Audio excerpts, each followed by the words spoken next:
Welcome everyone to our episode 99. We are one episode away from the 100th episode, which is going to be a very good surprise for you. It's an honor guest that I will have, and it's a very, very special guest and an amazing topic that we are going to have for the episode 100.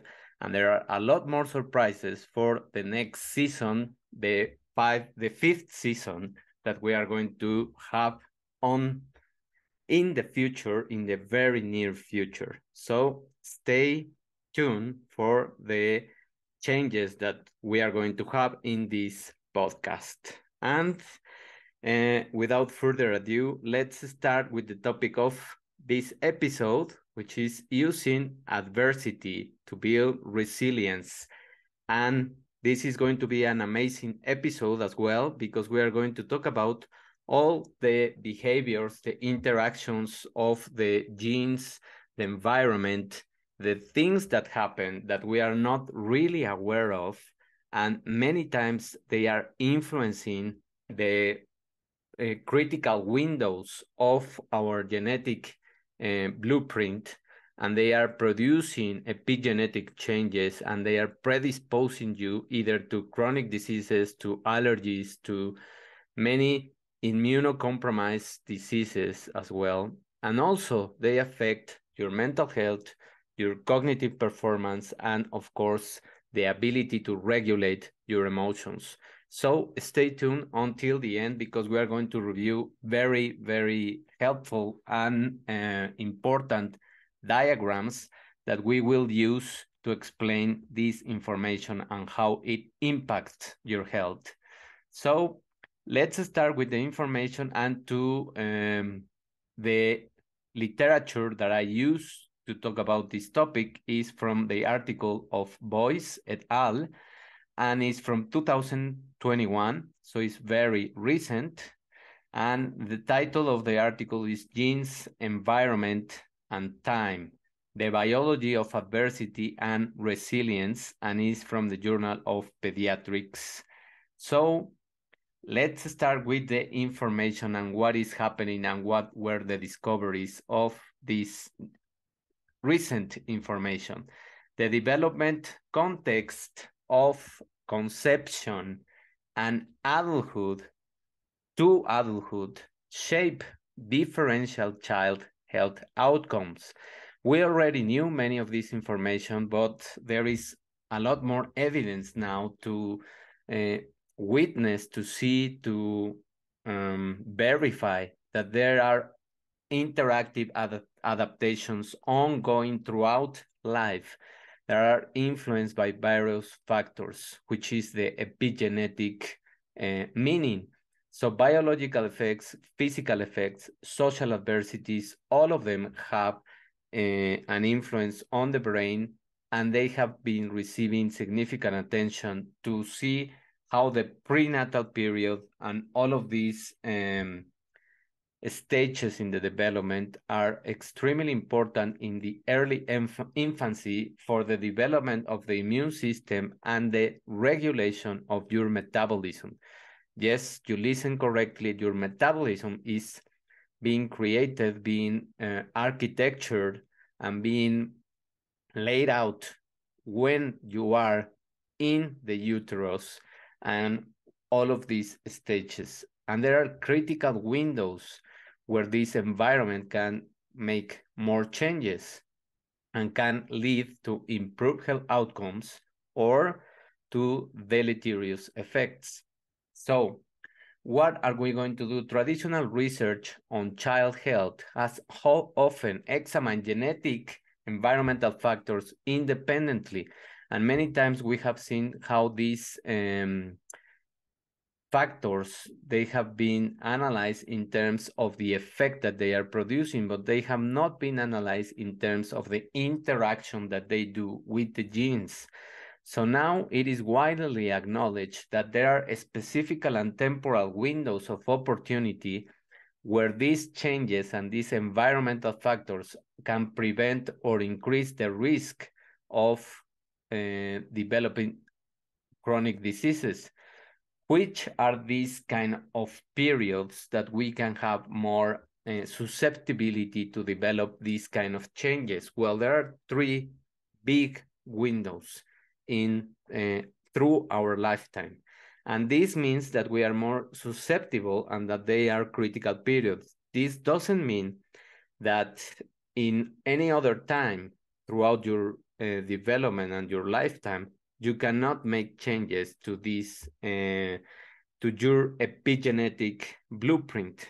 This just means that these windows are more susceptible to receive or to create changes. So, which are, this is the uterus development, so the late trimester of pregnancy, and also the first 3 trimesters of the pregnancy, or the 3 trimesters of the pregnancy, are that is a big window where many epigenetic changes can happen. The next one is in the teenage years, in the adolescent period, and that's where also many of these epigenetic changes can happen. And the last one is when you are entering to your early adulthood, and that's the, let's say, the closure susceptibility window for many of these epigenetic changes. So in these 3 periods, it's extremely important that you have more attention and that you pay more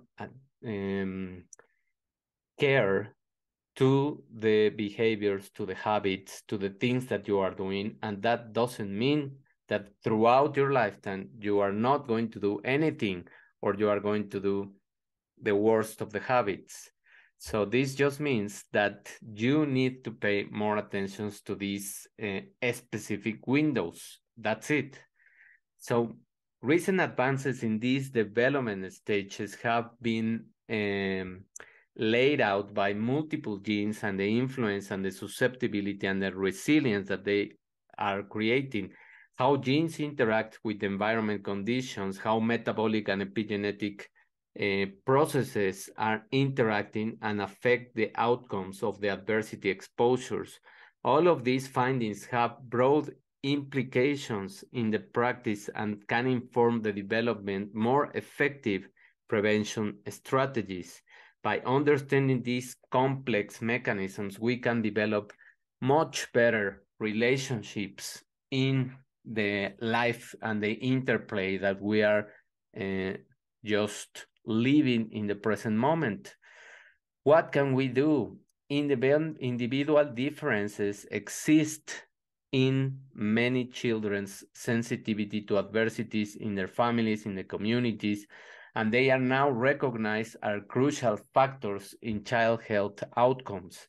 So we can avoid many things, and I will give you a list of 7 things that you can implement in your life, and practical things that you can do, so that you can really protect, enhance, and allow your body to develop in a very well-paced rhythm, in a resilient manner, and with a mentality or a mindset of growing. There are multiple levels of complexity as well, and there is an integrated response of the stressors, and the importance of considering broader psychosocial and physical environment in understanding the child health.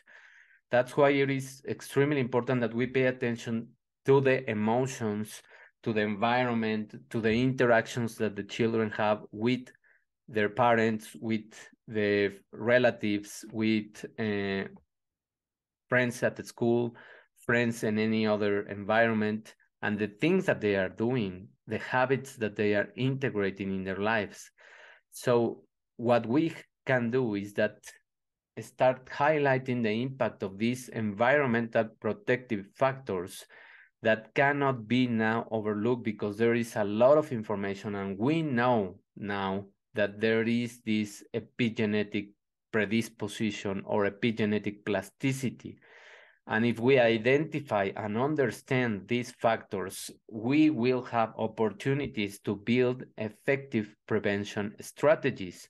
So it is essential to understand that there is a protective influence during critical development stages. There are stages when your children should have a much better and enriched environment in terms of the activities that they do, in terms of the sun and the contact with nature, in terms of the people around them that they are having interaction with, and the behaviors that these people are showing them. So that's why it's also extremely important to pay attention to your social network that you are creating in terms of the people that they can show or mirror good behaviors for your children and not toxic behaviors or weak behaviors. And we will get to the word of weak, because it seems that as the pass of time goes, the generations that are coming are weaker instead of stronger, and we will get to why are they weaker. So by studying these mechanisms and these protective factors, we can enhance the resilience, and we can enhance the practices and mitigate the effects of the adversity that, of course, everyone is exposed to adversity in certain degrees, but we can protect and mitigate these effects. And this doesn't mean to be overprotective. This just means to be aware and have attention to the things that you are doing with the adversity. How are you integrating the meaning, and what are you doing with the influence that is creating in your genes? The influence of that it will have in your genes cannot be underestimated, and I will explain that there are three divisions or categories where we are having this susceptibility and the resilience to adversity, and how we are shaping the resilience. There is gene environment interactions, and they have been found to have large effect sizes and prevalent in many signals of your metabolism and immune development. So which are these categories? Environment correlation, that's the first one. Gene environment interaction, that's the second one. And gene environment regulation. So there is a correlation between your genes and your environment. There is an interaction that cannot be overlooked, or we cannot be oblivious to that interaction of the gene and the environment.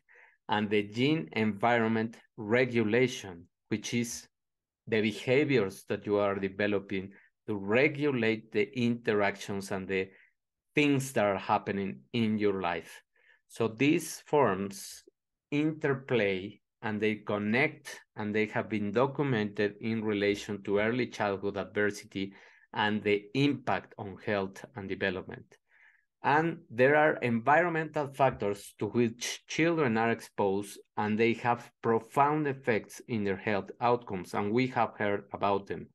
Early adversities such as child maltreatment, family or community violence, poverty, and racism are highly prevalent and have lasting impacts on the psychosocial stressors and the development of the chronic stress response, inflammation, and multi-organ remodeling in children, increasing the risk of chronic diseases.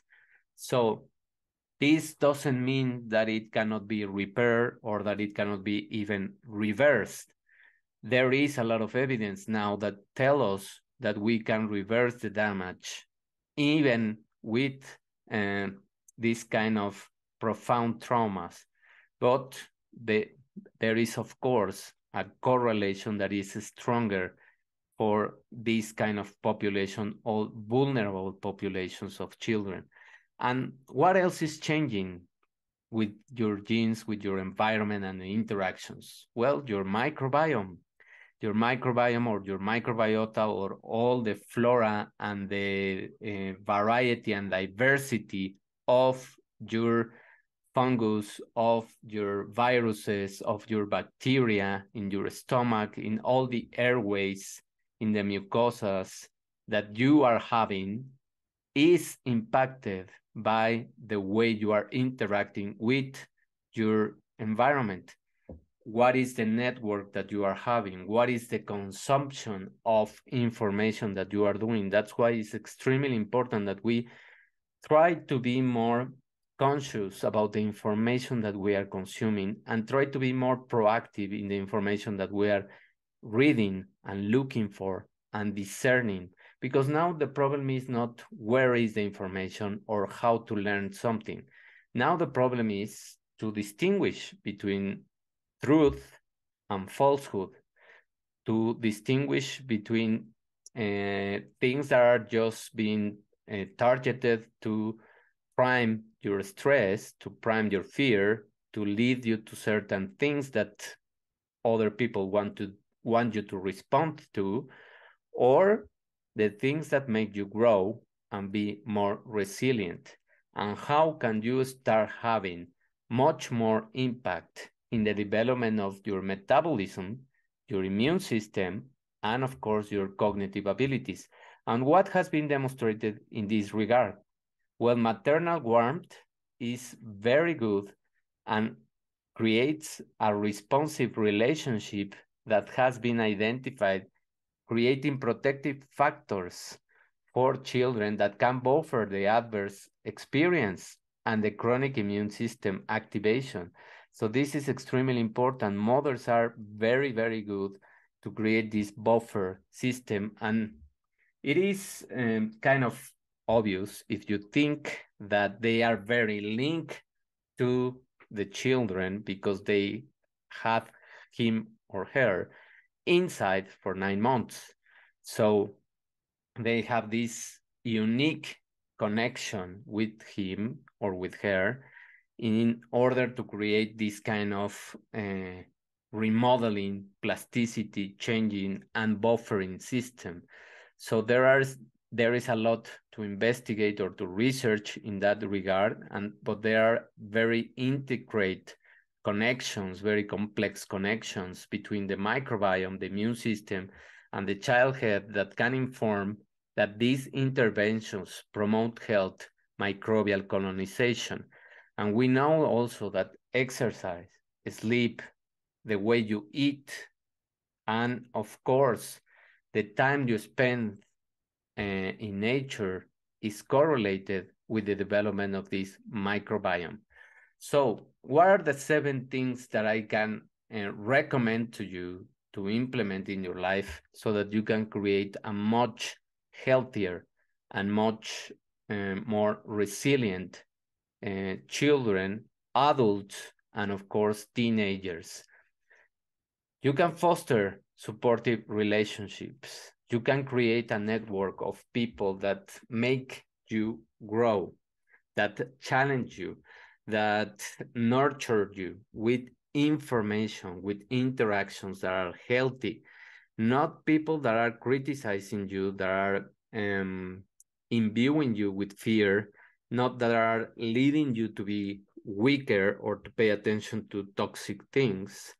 So foster supportive relationships because this is extremely important in terms of your emotional, mental, and metabolic overall health and immune system, of course, and the microbiome. So what else? Promote self-regulation skills. What can you do?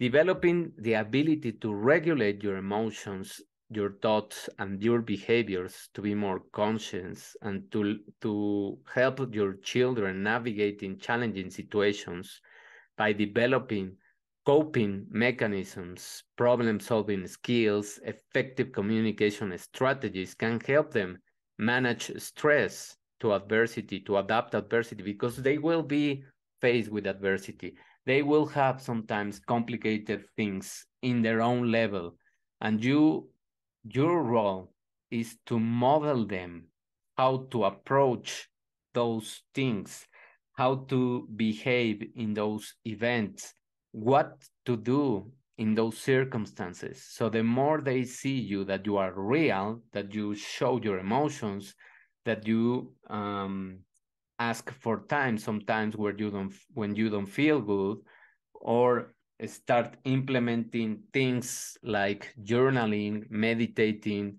um, having those gratitudes, affirmation, or any other thing that works for you, like exercise, like walking, or contacting with nature. All of those things are healthy options that you can teach your children, and you can explain them how do they work, how do they adapt to this adversity, and how do they maintain a sense of control over their own lives, because that's the only thing that they can control, their own lives. And it is not being a helicopter parent, it is just teaching them, being a model, being a guide, and not being the imposition or controller of their lives. Encourage a growth mindset. You can encourage them to create little goals, little vision projects, little things that they can start develop through effort and practice, so that they realize that things are not free, that they can create these behaviors where they really appreciate the effort that they did over time to arrive to certain goal, to arrive to certain, let's say, prize or contest or challenge, or any opportunity to grow and to expand, rather than giving them um, very, very big obstacles.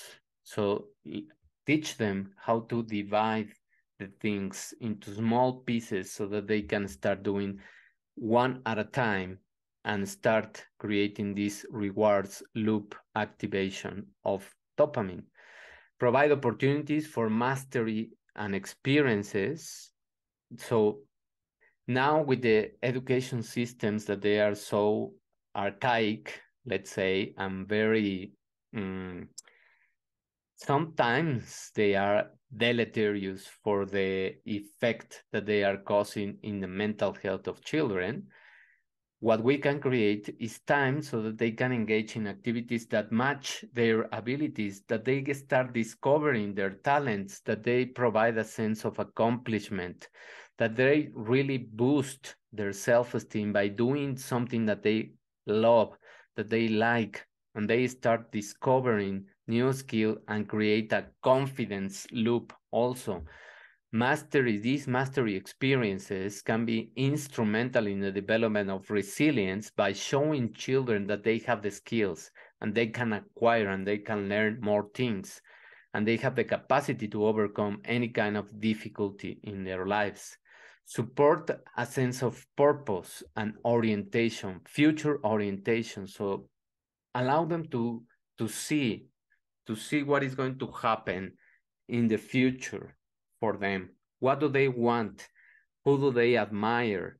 How do they want to become in terms of the skills, in terms of the things that they can create, and cultivate this kind of understanding and importance in their actions to motivate children to persevere, to have patience, to not want these instantaneous solutions or responses, and maintain hope for a better future, to allow them to be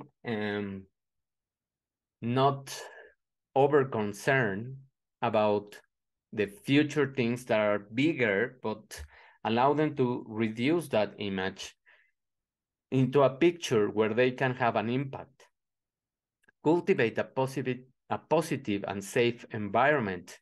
Creating a nurturing and safe environment is crucial for fostering their resilience, ensuring that they have physical safety, promoting healthy habits, that they have routines, rituals, that they have opportunities for play and exploration of their own abilities, and they have a positive environment to overall create a well-being and enhance their ability to cope with events of adversity.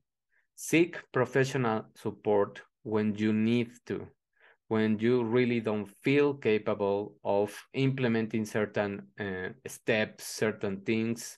Start creating a network of professional people that can help you also, that can support you in their journey, that can be coaches, that can be therapists, that can be any kind of specific professionals for the things that you want to ask or to receive help from.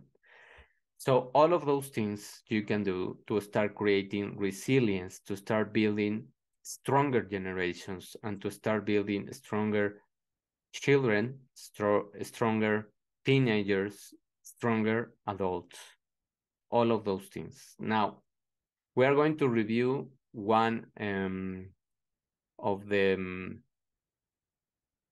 let's say, the ways that graphically you can understand all of these things, and you can start implementing them in your own life and creating much more impact for the things that you are going to do, for the things that you are going to create, and of course for the things that you are going to start implementing in your own life.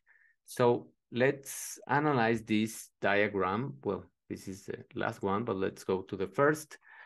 And let's see what happens in the ACEs, or what are these ACEs? They are adverse childhood experiences. And that's the adversity that children had when they in their own family, in their own environment. That can be poverty, racism, violence, the access to resources, the responsive caregiving, and the network that they have. And as you can see here, this is the environment and how it impacts the genes. And we are going to see here that they have DNA sequence variation. They have the first category of the correlations between gene and environment, the contingent interactions, and it is contingent because we can regulate those interactions, epigenetic processes, and of course, with time, there are critical windows or sensitive periods that we mentioned. There is some plasticity in the neurons that it is also according to certain periods of time. Of course, we have now information and research that proves that at any point in time, we can create, repair, and protect our neurons and the cognitive skills that we have. But there are certain critical windows where we can have an enhancement or a deleterious effect. And those are the windows that I mentioned before. And we have excitatory or inhibitory neuronal balance. So that means how we regulate our information and the way we interact with our network. That's why it is extremely important that you also challenge your children to answer questions, to be curious, to understand the process that they are doing when they are learning something new, and to challenge them to respond you instead of just giving the answer. Try to make them see the process where they arrive to the response that they created. Developmental space, that is the rhythm that you are going to have throughout time and how you are handling the different habits or things that you are doing to impact your own biology. So we have these biological mediators and moderators. Those are the differential susceptibility and or resilience that we have, that we can impact. We have gut or airway microbiome, which is susceptible to the epigenetic changes. Immunocompetence and inflammation, those are the things that can have, and metabolic regulation. All of this environment starts impacting this kind of regulator. So this is like regulating the volume, for example, in a song. These differentiators, this biology that we are creating, and how the environment is impacting all of these platforms of our biology. And what happens when the environment impacts this and we have some activity, some behavior, some ownership in terms of the things that we are doing? Well, we create physical and mental health outcomes that can be learning, behavior, or adaptive skills, stress reactivity, how to regulate this stress activity, inflammatory and immune balance, metabolic balance, and organ architecture. Even your organs are being remodeled and reshaped according to the environment and to the signals that you are giving them. What else? Well, these are 3 examples of the categories that I mentioned and how can they impact in terms of the interplay that they have. And these are the, this is the mechanism, and these are the examples that we can have a more graphic explanation. So in terms of the correlation, these are the individuals with certain genetic variants that they can choose, alter, or create their environments. So what are the examples of this correlation that we have? Children with particular genotypes may evoke specific parenting behaviors, such as harsh discipline. So this is according to the genetics and how it can impact. Now, this is the environment, and how it influences are apparent only among individuals carrying a particular gene variant. So this is how certain environments have the impact in certain populations that have a specific genetic variant. And what are the examples? Lack of early endotoxin exposure. This is how it predisposes children to asthma, but it is the lack of early exposure. So if you overprotect your children, you are predisposing him or her to develop asthma. It's lack. It is not that you don't have the gene. It is not that you are, let's say, you have an error in your blueprint. It is that you didn't create the environment to challenge your genes, and because you overprotect your children, you predispose them to develop asthma.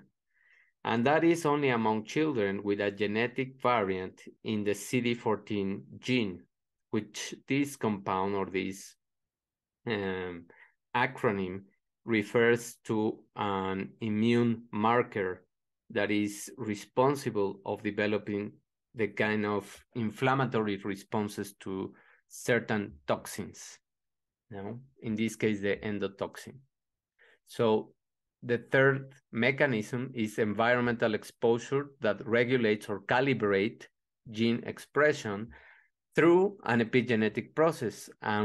We have mentioned this epigenetic process and how it happens. As we mentioned before in previous episodes, the epigenetic mechanism works by exposing, turning on, turning off certain regions, and turning on or off means exposing certain regions of the gene that are going to control the production of a specific protein that that gene codifies for. So if we have methylation or if we have acetylation of certain sequences in the gene, we are going to turn off or on the gene, and we are going to create a defective or an enhanced protein. So methylation of cytosine nucleotides within certain sets of genes is associated with increased sympathetic reactivity to stressors.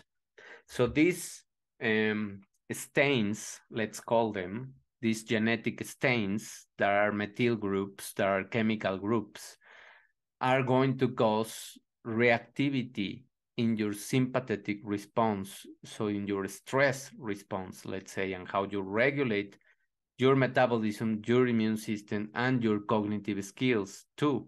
So it is extremely important that you pay attention to this. Now, this is a diagram that explains or summarizes all of this information. We have time, we have age-graded, history-graded, or non-normative influences. That means it is not by society, it is not by culture, it is just by the influence, the normal influence of everyday life that we can have. And we can create protective factors. We can create protective factors that are going to have individual attributes, interpersonal relationships, and environmental support.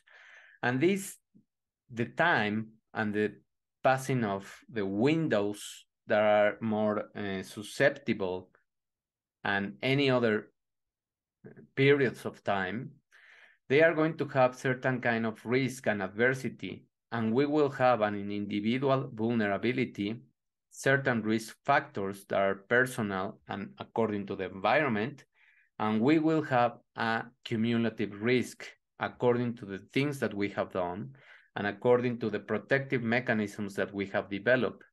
This is interrelated with the outcomes, or this is the consequence of these behaviors. So this will impact in developmental growth, in the maintenance of this growth, and how we are cleaning our own system, in the psychological well-being, and in the avoidance of the disorder or the disease or the unbalance. We can have a rebound of certain periods or certain diseases. We can recover, this rebound refers to these regressive properties that we have now, or people have discovered, researchers have discovered about the epigenetic environment. And these outcomes are going to change the psychosocial nature that you are living, the physical things that you are experiencing, and those also have a loop of influence. So the more we change these psychosocial interactions, the more we change our physical environment, the more we are going to have, or the better we are going to have results in these five areas. And we are going to create learning experiences to develop more protective factors. So that's how we can summarize all of this information, and that's how we can implement this in our own lives and start creating more ownership, responsibility, and impact in the things that we can change. And also get away from the things that are not helping us and are just leading us to think that we are powerless, or that we can be full of fear and those toxic emotions. So be careful, because now we are in the stage of discerning what information is good for you and discerning what information is just making you weaker and predisposing you to develop certain diseases. Thank you very much for listening to this 99 episode, and I will be very, very happy to wait you for the 100th episode and for the next season that is coming. So I just gonna ask you the same thing over and over again. If you like this episode, if you think the information is valuable, just help me to spread the information and to ask questions, to interact with me, and to suggest any kind of topics that you want me to speak about. Thank you. Have a wonderful day, and we will listen to each other on the 100th episode. Bye.